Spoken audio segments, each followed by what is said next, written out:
L'chaim v'livracha. Chaim. Oh, Maim Chaim, living waters. There's living waters, right? And then there's living waters.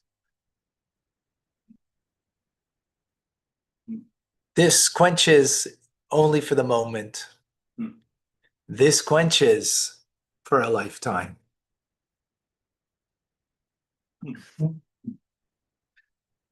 We live in a world there's a lot of anger. What are you angry about? Take a moment and think. What are you angry about? It's not true. Huh? That's not true. It's not true. You provoked his anger.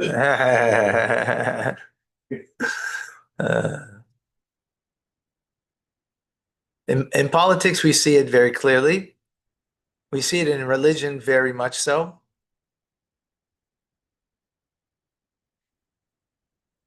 We see it in social media a lot, right? We see it between human interaction. I think we're in a time that there's more anger in the world. I don't know if there's been a time like this, where we have more materialism than ever before. We have more opportunity than ever before. So there should be greater joy, greater happiness than ever before. But the opposite is true. As a matter of fact, it seems the more you have, the more you're upset and angry about things. The more privileged you are, the more you're angry about stuff. What's going on here? Why are we living in such a world? And, excluding present company. But the truth is, let's be honest. Is there something that are you angry about?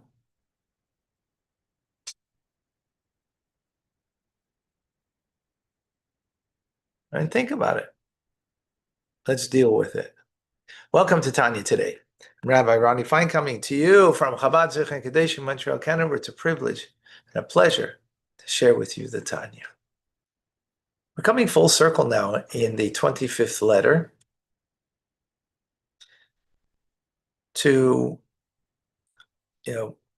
we've gone through a very lengthy, detailed understanding of God in creation and the makeup of us. Right? Last couple of classes was about our divine side, and then the opposite, the negative side that we have within us. Right? We went through God in creating the world, the holy side, the other side, the negative side, klipa. And now we're going to come full terms with our original subject, which was the statement of our sages that say that someone who gets angry is like an idolater. Title worship, right? Now, the Alter Rebbe makes a clear distinction, right? That's only when it comes to mundane matters if you get angry about it. Why? Because everything is in the hands of heaven. All mundane things in our lives are controlled by heaven. The only thing that we have control over is the fear of heaven. What does it mean, the fear of heaven? Not the fear of retribution, not the fear of punishment. The fear of heaven means that anything is of a moral choice. That's in our hands, right? Morality is in my hands exclusively to do right from wrong, to do the proper actions and not the improper actions, to say appropriate things and not to say inappropriate things, to think proper thoughts, cogitated thoughts. In other words, we can't control the thought that comes into our mind. If a illicit thought comes into your mind, a negative thought comes into your mind, you can't control that. You can control whether you choose to think it further or not. That's your choice, right? So that's what's called everything is in the hands of heaven except for the fear of heaven, meaning morality, that God is present, and you choose not to think, speak, or act in a way that is not in accordance to what God wants. That's our prerogative. But what happens otherwise is not. So if you get angry because of mundane things or things that happen, right, and you get angry, there's no place for that. If you, though, get angry because of a person's lack of morality, then, well, we see that. Moses got angry at the Jewish people for their lack of morality, right? Then there's a place for that, right? Um,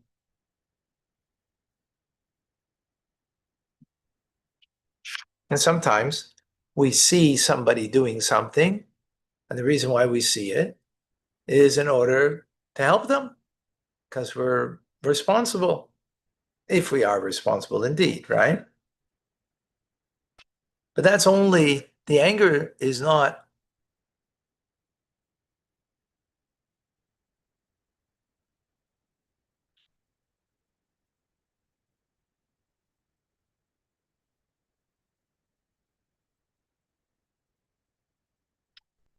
let me explain. The anger isn't after the person did it. The person did something wrong already, right? That's not to prevent somebody from doing something, right? You get angry, right? You see a 4-year-old kid with a knife and you get angry at them and like you want to prevent them from hurting themselves.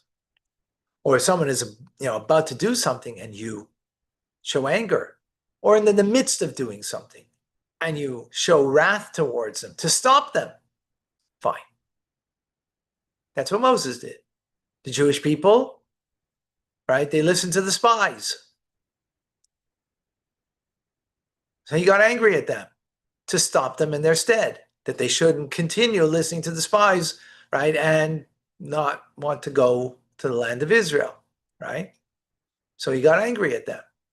He got angry to change their direction from a wayward way to following the ways of Hashem,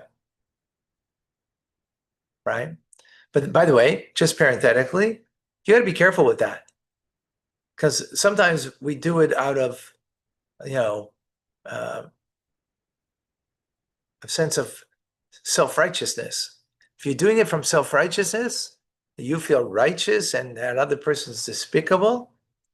It's actually what we just learned this in Chumash today, right? Noach and the two sons, right? Cham, oh, look at our father. Noach, Shem and Yafis, they walked backwards. Their head was backwards. They didn't see the nakedness of their father, right? They didn't see anything negative. They just fixed what needs to be fixed, right? So that's fine. So now it comes up the question, and this is what the Alter Rebbe is coming to answer originally. The original thing is the teachings from the Baal Shem Tov.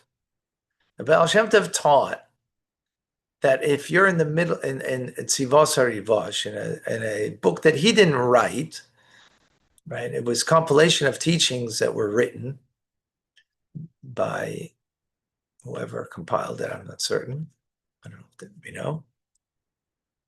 And it's written there that if you're in the midst of your prayers and an uncircumcised heathen, right, a pagan, is interrupting you in the midst of your prayers, right? How do you deal with that? Get angry at them?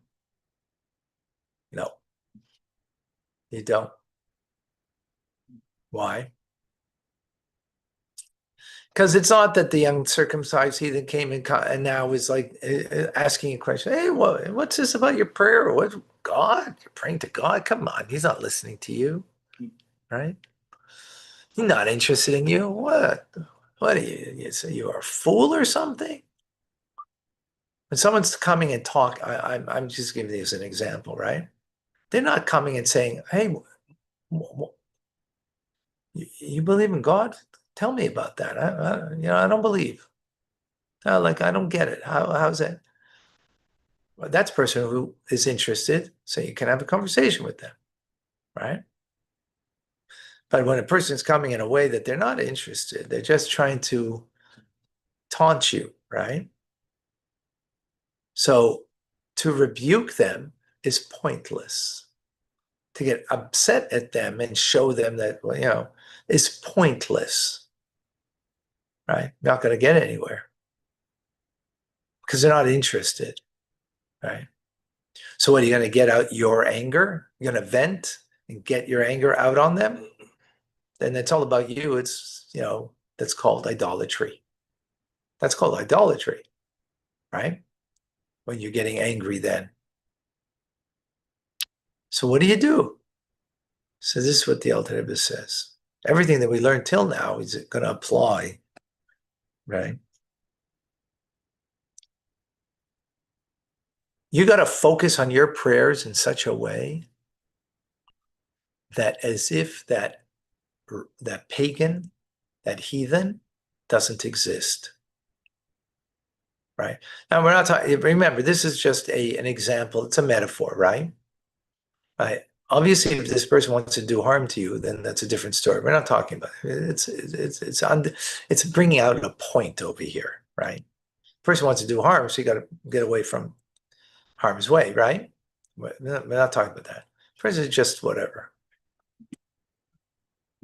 full of themselves and just trying to belittle you in your beliefs and what you're doing. So you pray, and you're in the middle of prayer now. We're talking about, just focus on your prayers as if that person does not exist. Well, that's a tall order. How do you get there? Right? Again, to get angry at them is pointless, and therefore it's of your frustration. I mean, you're not a believer. Why are you not a believer? What are you not believing in? I think God brought this to you and it's meant for you. Right? God brought this pagan, this heathen in front of you to disrupt you. Oh, if you believe, then you believe that that's what God did. Why He did it is very simple. So I should pay attention to my prayers in such a way as if He doesn't exist. That's why He did it. To bring out more from me. To bring out not less from me, not to break me down. No, to make more of me. That in spite of this, I'm in the presence of God praying to Him. Now, how do you get there though? Well, based on everything we learned till now. If you'll meditate upon the idea that the Shekhinah is divine presence of God, Malchus Vatzilus is what gives life to everything. God gives life to everything, right? And he even gives life in a place of Klippa. He descends and puts himself in a state of exile. Right? Klippa is exile, right? Klippa is the shell that covers over of the divine spark inside of it. It's covered. And now in that state of exile, he's giving power to that heathen, that pagan, to be able to speak. God's giving the power that he could speak and utter his nonsense. And the only reason he's doing that is in order that I should recognize that truth. To give me the power that I don't have to look outside. I'm not a victim of what happened here. Like, imagine the self-righteousness you could have at this moment. I'm in the middle of my prayers. Look at this. This is what I got to deal with. This is what I got to deal with. That's self-righteous. That's to recognize God's not there in that moment. I'm a holy man. I'm in the middle of my prayers. Come on, God, don't you see me? Yeah. Right? That's a non-believer. That's an idolater.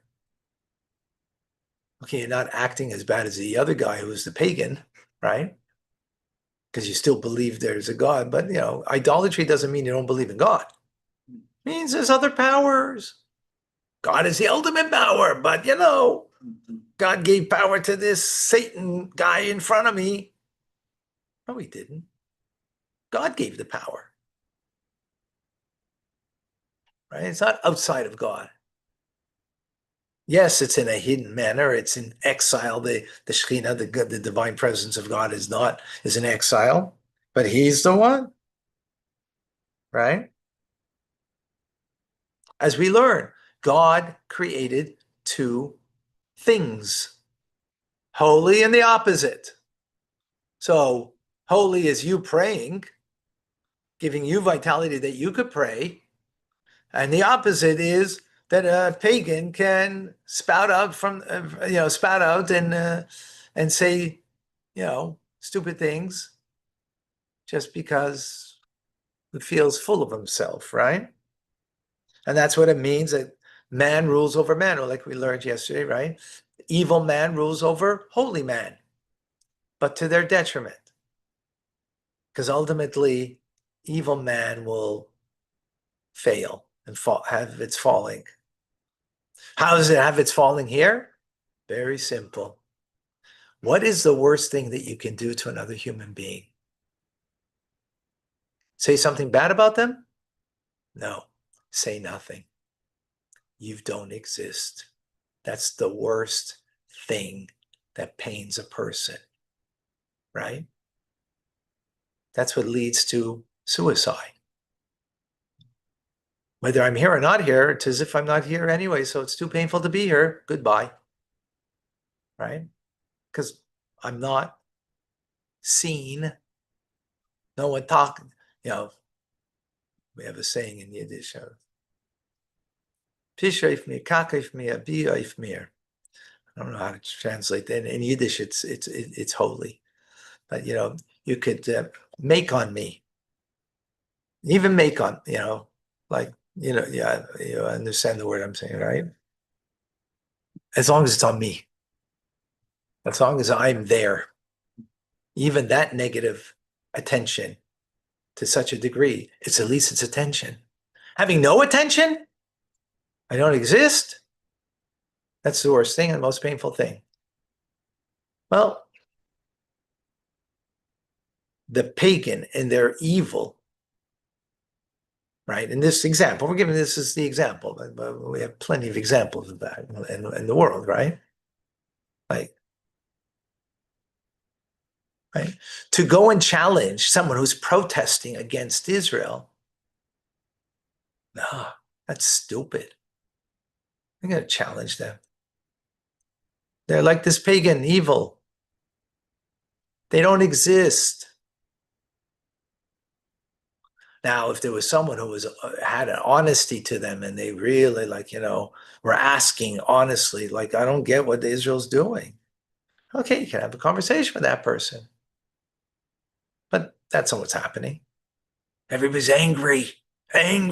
That's why they're protesting. They're not protesting because they believe in something. It's just angry and they found something.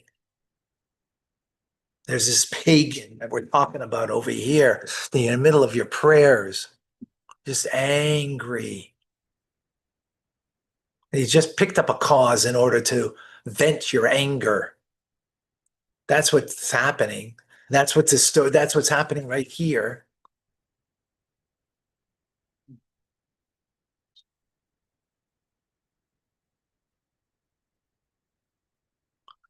That's what's happening. What's the answer? Don't pay attention. How do you get there? Because when you know that God is doing this, and why is God doing this? Because my prayers are so dear to God that He wants me to concentrate even more so on my prayers. But what He's doing is not dear to God at all. Then why is He allowing it? In order, then I could dig deeper inside of me and not pay attention to what's going on, what's going around me, in order that I could truly pray to God. Whoa. So He's creating resistance for us. For us. So that we push harder. Exactly. Imagine that. Imagine that. Imagine living this way. This is real. This is truth.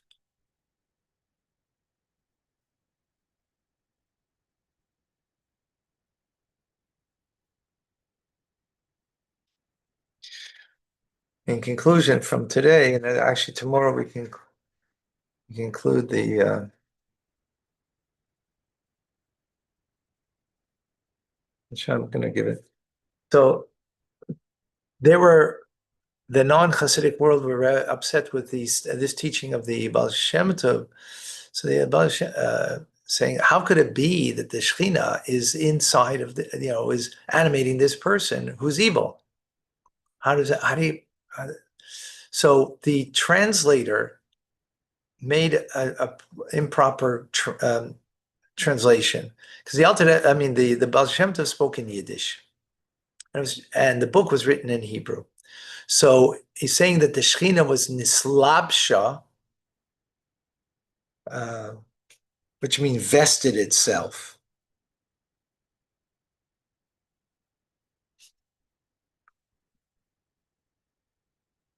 Right, I'm sorry. Sorry. My apology. He said the word sharsa, which means to dwell, rather than nislabsha, that was enclosed. He should have said enclosed. Enclosed means like clothes hide the person. They reveal something, but two angles of clothes, right? They cover you up. So what is the klipa doing? Covering up on God, on the spark of God that's inside, right? As the shell of a fruit covers over the nourishing fruit on the inside, right? But the translator who compiled the book, or the compiler, wrote the word sharsa, means to dwell, as if the Shekhinah is dwelling within this evildoer, this pagan. That's wrong. So it was a wrong translation from the Yiddish, but it really meant to that enclosed, not dwelling in a revealed way, right? So it was, in that sense, a mistake. Okay. How could you say the dwelling of a spark of God could be in a evildoer? Well, okay, we even have that the name of God, angels are called in the name of God. They're not God. How do they have the name of God?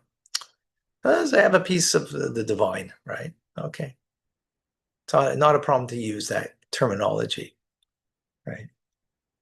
To say that there's a spark of the divine that's in the heathen, this pagan, who's, now speaking things that are whatever, right? Inappropriate, evil. It is. The spark is there. It's hidden. It's in exile. But it's there. Says the Alter Rebbe in conclusion that all of this is based on the teachings of the Arizal, and it's not even a teachings from the Baal Shem Tov. It's based on the Arizal, and if the people have a problem with it, they have a problem with the Arizal's teachings, and all right. And this is all based on simple faith that God fills the world. So if He fills the world, it means He even fills the world in an evildoer. not in a revealed way, in exile, because in the end, God is everything and in everything and everywhere. He's giving vitality to everything. So not just to us learning Tanya right now, but to the evildoers who are doing whatever they're doing. In what manner? In a way that's completely in exile, in a shell that's covered over, is slavish, covered over. But God is, can't say God's only in the good places. And in conclusion, he says that if you want to discuss this further, come if you are honest and open. And this is just one of the teachings. There are many teachings that if you want to truly understand, he's speaking to the detractors now of the Baal Shem Tov's teachings, right? Which in the times of the Alter Rebbe, remember, he was imprisoned, right?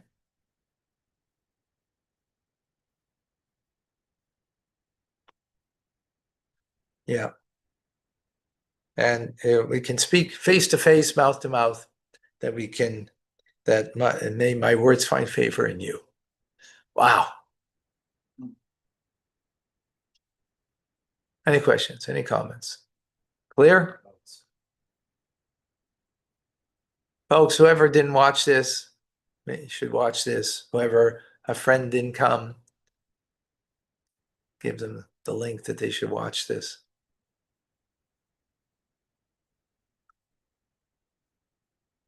You're stealing from us our reasons to be upset and angry. Are Our excuses.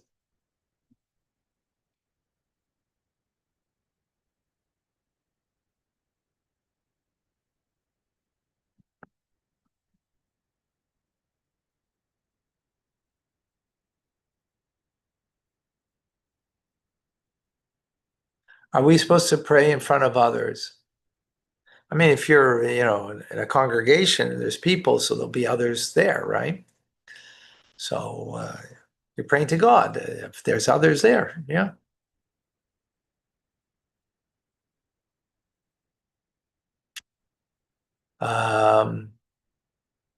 Lauren, no. If you come and learn with us the Torah, this week's Torah portion, as a matter of fact, see that every human being is created in the image of God, and therefore they have a function in this world and worthwhile. Yes. So I don't know where you're getting your idea from, right? But it's not a Jewish idea.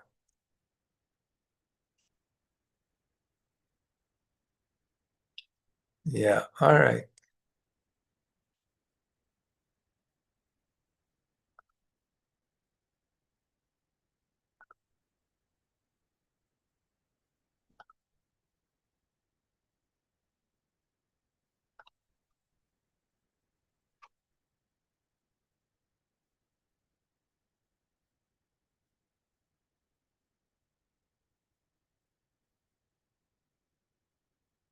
Yeah, I don't see other questions saying.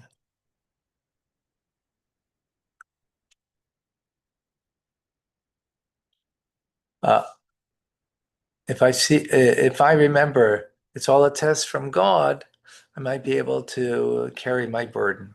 Yeah. But it's not just a test from God. It was very detailed on what that means. It's not a test. Are you gonna pass or fail? It's not like your teacher here wants. You're gonna pass or fail. No, it's about God who's. When you understand this, He wants more from you because you have more in you. And so what's happening is to bring out more. It's not about passing the test. It's a lot more profound than that. I mean, you could look at it as as just merely that, right? Passing the test. No, it's a lot more profound than that. I hope that nuance is coming out. I hope I explained that well.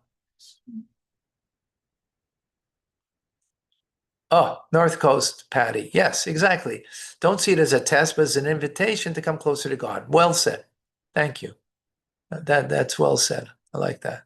It's an invitation to come closer to God. That actually very nice. I like that. No, we should pray all day. I mean, we should have the feeling that we should pray all day, but in the end, we got responsibilities and other mitzvahs we have to do, so we can't pray all day. Excellent, amazing.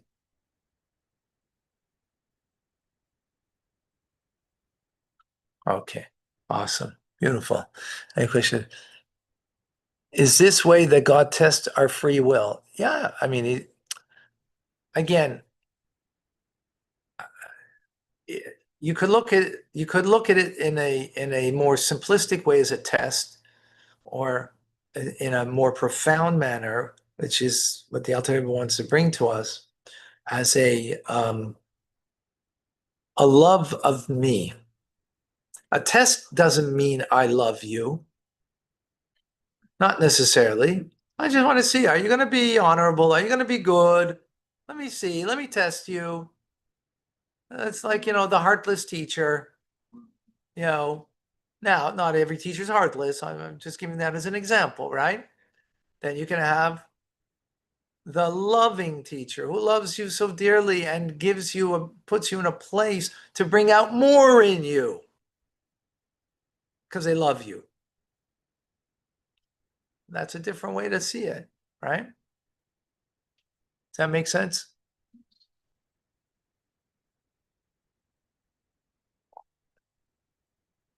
We also have a responsibility, not like, for example, not to be angered by things or upset by events that are happening, but we also have a responsibility to get away from, for example, it says, do not look at the face of someone who's angry.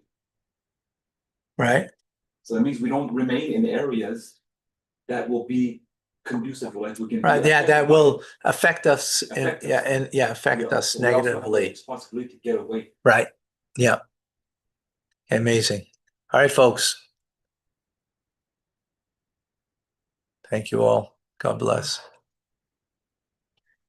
Yes, I'm where we need to stay away from people who bring us. And All right, one moment, folks. There's a difference between what happens to us that we don't have control